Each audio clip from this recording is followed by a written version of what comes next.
कोई प्रश्न किसी का? सभी को समझ में आ गया कि कहाँ पे किसकी गलती थी, क्या था? वैसे ज्यादा गलती नहीं हुई। भैया जी महल को क्या बोलते हैं भैया जी? प्रासाद भी बोलते हो, महल भी बोल सकते हैं। अच्छा, प्रासाद और महल अकेला भी यूज कर सकते थे आप। ये कहीं मिला नहीं किताब में इसलिए। नहीं, वो महल यूज करना था तो इसलिए लिखा नहीं था मैंने कुछ वहां पे। बाकी प्रासाद भी यूज कर सकते हैं, महल का भी उपयोग कर सकते हैं।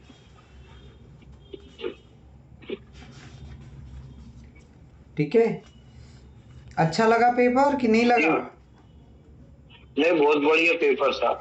बढ़िया था, कॉन्फिडेंस बढ़ा? कॉन्फिडेंस भी बढ़ा और सबसे अच्छी बात थी इसमें कि लगातार कोई जो आपने संस्कृत शब्दों के अर्थ पूछे थे वो एक एक जगह नहीं थे। एक इधर था तो दूसरा उधर था, तो देखने में थोड़ा सा सब पढ़ने पड़े। सबको पढ़ने से थोड़ा सा दिमाग में आया कि कौन कौन से शब्द यहाँ आए हुए हैं, तो उनको खोजना भी पड़ा कि सागौन कहाँ है, तो रसोईया कहाँ है, तो मित्र कहाँ है, इस तरीके से। ठीक है, तो अब अपन आगे चलें। विशेष विशेषण संबंध, किसी का और कोई प्रश्न है क्या परीक्षा का प्रश्न पत्र को लेकर? ठीक है, जिन्होंने नहीं दिया है तो वे लोग सोच लें कि भैया क्यों नहीं दिया है। ठीक है, अब मैं कुछ भी नहीं कहूँगा। ठीक है। अब यहाँ भैया जी, हाँ जी, बढ़ई वृक्ष जलाता है बोले तो? बढ़ई वृक्ष जलाता है। हाँ, बढ़ई वृक्ष जलाता है। ठीक है, कर्ता कौन है? कर्ता बढ़ई। बढ़ई है, तो बढ़ई के लिए क्या है शब्द? बढ़ई के लिए तक्षक। तक्षक है ना, तो तक्षक हो गया। इसमें प्रथमा का एक वचन रहेगा। जलाता है के लिए क्या है? जलाता ही दहती। पेज नंबर 19 में दिया हुआ है दहती। और वृक्ष जला रहा है, क्या जलाता है? वृक्ष जलाता है, तो वृक्ष हो गया कर्म, तो तक्ष का वृक्षम दहती। मेरा भी गलत हो गया। दहती रहती जलती किया मैंने। जलती क्रिया ही नहीं है। मैं वही देखा, मैंने कहा ये जलती लिखा है, इनने कहाँ लिख दिया। ठीक है, कोई बात नहीं। क्या होता है गलत होने पे अपन सीखते हैं। हमारी कहाँ चूक हो गई है मुझे दिमाग में आता है। कोई बात नहीं, एक बार गलत होता है ना तो जिंदगी भर के लिए याद रहता है ना? हाँ, बराबर है। तो वही, इसलिए गलत होने से अपन को डरना नहीं है। पूरा पेपर गलत हो जाए तो भी कोई दिक्कत वाली बात नहीं है। अपन सीखने के लिए तो बैठे हैं, है ना? हो भैया, मैं सीखने को बहुत उत्सुक हूँ, इसलिए मैं गलत हो गए तो कुछ मुझे ऐसा नहीं मान लेती। हाँ, और इसीलिए मैं 10 दिन की छुट्टी ले रही हूँ। हाँ, ठीक है, चलिए। आप 10 दिन में नई क्लास लेंगे ना भैया? मैं लूंगा क्लास। अयो, भाद्रपद में नहीं होगा ना दश धर्म में? क्लास रेगुलर लगेगी, अष्टमी चौदस की बस छुट्टी रहेगी। अच्छा, ठीक है भैया। लक्ष्मी में भी हो रही है क्लास, शाम को मंदिर का रहता है तो लक्ष्मी में तो। देखिए, क्लास तो रेगुलर रहेगी, समय थोड़ा सा कम किया जा सकता है। मैं इसलिए कह रहा हूँ, मैं स्वयं भी मतलब मंदिर में मेरे को भी काम रहेंगे, लेकिन क्या होगा यदि 10 दिन आपने क्लास मिस करी ना, आप ये मान के चलिए कि 11वें दिन आप सब भूल जाएंगे। जो आपकी इतने 1 महीने की मेहनत है ये सब चली जाएगी। ये पिछले अनुभवों से बोल रहा हूँ। जब जब 10 लक्षण में क्लास बंद की है तो पहली चीज़ तो यदि 20 लोग क्लास में बैठते थे तो उसमें से 5-6 ही ज्वाइन करते हैं, और वो 5-6 भी सब कुछ भूल चुके होते हैं, फिर से पूरी मेहनत करनी पड़ती है। हम सब क्लास का समय कम दोपहर का टाइम रख लीजिएगा उसमें फिर।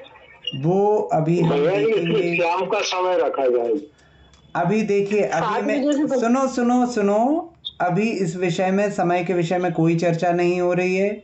जिसको भी असुविधा होगी वो रिकॉर्डिंग सुनेगा, ठीक है। जी, अच्छी लेकिन बात है। आप लोग को मैं ये बता रहा हूं कि जो भी 10 दिन की कक्षा मिस करेगा, आप स्वतंत्र हैं, लेकिन आप ये मान के चले कि 11वें दिन आप कम से कम 1 महीने पीछे खड़े होंगे, क्योंकि बराबर है। जो 10 दिन पढ़ेंगे वो आपका छूटेगा, प्लस 10 दिन आपने कोई रिवीजन नहीं किया तो जो आपने 1 महीने में पढ़ा था उसमें से भी आधा आप भूल जाएंगे। अभी आप ये सोचिए, आप रेगुलर पढ़ते तो आप कितना सारा भूल जाते हैं, हाँ, फिर 10 दिन का गैप होएगा तो कितनी पीछे पहुंच जाएंगे। बराबर है। तो हाँ नहीं वो तो ठीक है भैया, पर वो मंदिर का रहता है 7 से 9 साढ़े 9 बजे तक मंदिर में रहता है। वो चीज प्रवचन ठीक वगैरह है, रहता है। आप समय निकाल के रिकॉर्डिंग सुनिएगा। आपको दोपहर ठीक को है जी। सुननी है दोपहर को सुनिए, लेकिन क्या होगा, देखिए मुझे ऐसा नहीं है कि क्लास नहीं लगे या लगे, मेन क्या है कि हमारी पूरी 1 महीने की मेहनत जो है ना सब खत्म हो जाएगी। आप लोगों की नहीं ज्यादा भैया जी मेहनत ठीक है तो। है ना। तो ठीक है, भले ही ठीक है। अपन कक्षा का समय कम कर लेंगे, लेकिन अपन रेगुलर पढ़ेंगे, धीरे धीरे चलेंगे कि उस समय अपन ज़्यादा ना पढ़ के कम पढ़ेंगे, एक्सरसाइज ज़्यादा करेंगे, लेकिन गैप नहीं चलिए। करेंगे, ठीक है। चलेगा। ठीक है, ओके। मैं अयोध्या जा रही हूँ ना, इसलिए वहाँ का प्रोग्राम कैसा है क्या मालूम नहीं होगा। कोई बात नहीं होती है ना। मेरे को भी यहाँ पे क्लास लेनी है मंदिर में 10 लक्षण में शाम को, तो मैं भी टाइम सेट हाँ। करूँगा किसी तरह से, है ना। चलेगा चलेगा। चलो 2 दिन की तो वैसे ही छुट्टी रहेगी, 8 दिन की बात रहेगी, है ना। अष्टमी चौदस तो छुट्टी रहेगी, ठीक है। हाँ जी भैया। अब हम चलते पेज नंबर 25 पे। पेज नंबर 25 पे आप देखेंगे, यहाँ पर आपको और क्रियाएं मिल रही हैं, है ना। सभी ने निकाल लिया पेज नंबर 25। पेज नंबर 25 में आप देखेंगे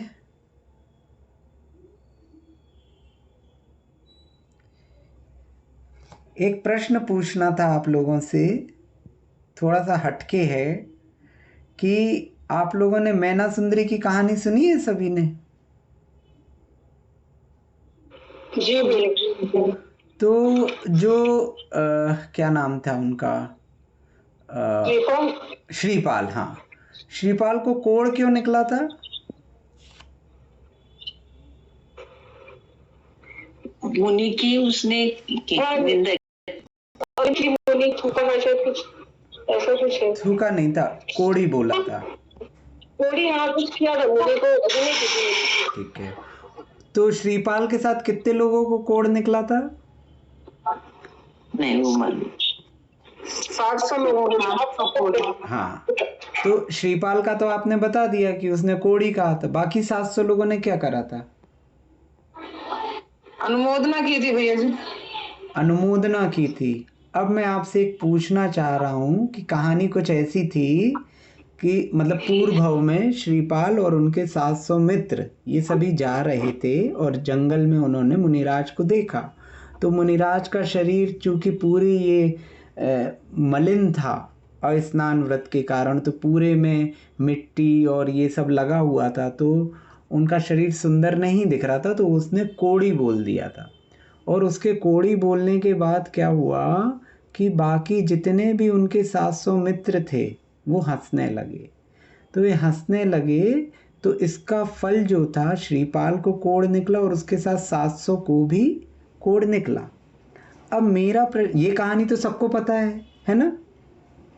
इस कहानी में तो कोई वो नहीं ना संशय कि ये कहानी सबको पता। अब मेरा प्रश्न ये है, 700 लोग और एक मुनिराज, आप एक मुनिराज के आजू बाजू चारों तरफ, अब मुनिराज जंगल में थे तो कोई स्टेज वगैरह तो रहा नहीं होगा, तो एक मुनिराज के आजू बाजू आप कितने लोगों को खड़ा कर सकते हो कि वो सब लोग मुनिराज को देख लें।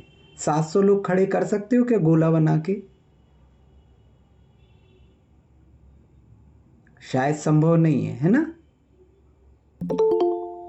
जी भैया मुश्किल है तो। हाँ, तो इसका मतलब ये निकला कि कुछ लोग ऐसे भी रहे होंगे जो पीछे खड़े होंगे, जिन्होंने मुनिराज को देखा नहीं होगा, लेकिन वो हंसे होंगे, हाँ हाँ। है ना, कि आगे वाला हंसा तो पीछे वाले भी हंस दिए, अनुमोदन।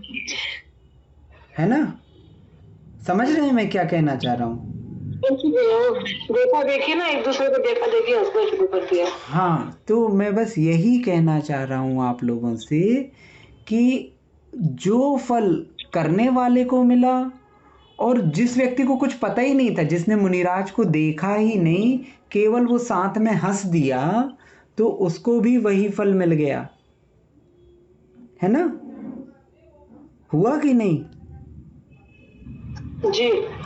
तो क्या होता है कि हम लोग भी कई बार ऐसी ही चीज़ें कर जाते, कहीं पे कोई घटना घटी, कुछ हुआ और व्हाट्सएप में आया, इधर से आया, या हमको किसी ने बताया, हमको पता ही नहीं क्या हुआ क्या नहीं हुआ, और हमने वो मैसेज लेके फॉरवर्ड कर दिया। होता है कि नहीं? हाँ जी भैया, कई बार होता है। तो को भी बंद पड़ गया। तो अब आपकी स्थिति क्या है? अब आप बताओ, आपको कौन से कर्मों का बंध होगा? अब बात आती है कि क्या हम किसी चीज का प्रतिकार नहीं करें, क्या हम किसी चीज में उपगूहन स्थितिकरण अंगों का पालन नहीं करें, या सामने वाला गलत कर रहा है तो क्या हम चुप बैठे रहें? ये प्रश्न आते हैं कई बार मन में। तो मैं आपसे ये पूछना चाहता हूँ कि जिन लोगों को लेके कई बार कई साधुओं को लेके मैसेज सर्कुलेट होते हैं, तो क्या वो साधु को मैसेज फॉरवर्ड कर रहे हो, आपकी भीड़ में मैसेज फॉरवर्ड कर रहे हो, जिनके विषय में आप बोल रहे हो?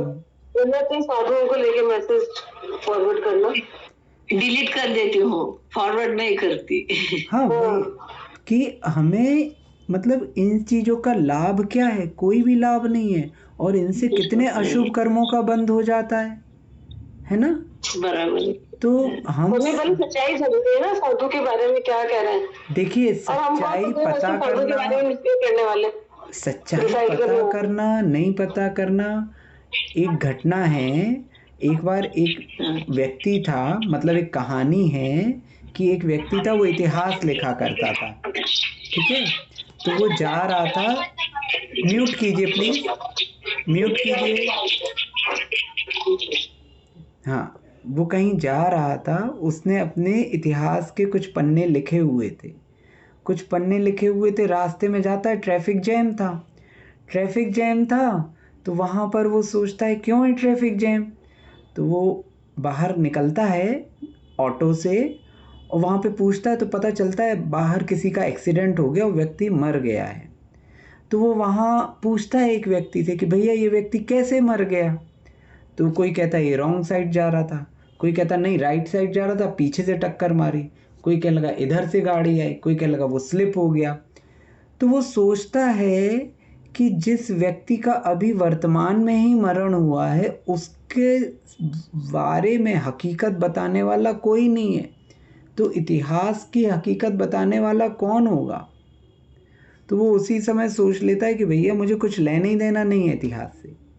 आज की डेट में हम सभी ने आचार्य महाराज को देखा, हम में से कुछ लोग आज ऐसे भी हैं, कुछ बुजुर्ग लोग जिन्होंने दादा गुरु ज्ञान सागर महाराज जी को देखा, लेकिन वर्तमान में आचार्य श्री जी के जन्म को लेके भी लोगों का एक मत नहीं हो पा रहा। कोई कहता 1944 में हुआ, कोई कहता 46 में हुआ, कोई कहता है आचार्य ज्ञान सागर जी की एलक दीक्षा हुई थी, कोई कहता नहीं हुई थी, कोई कहता इनसे हुई थी, कोई कहता उनसे हुई थी। अलग अलग मत हैं, ये इतिहास तो ज़्यादा पुराना है ही नहीं।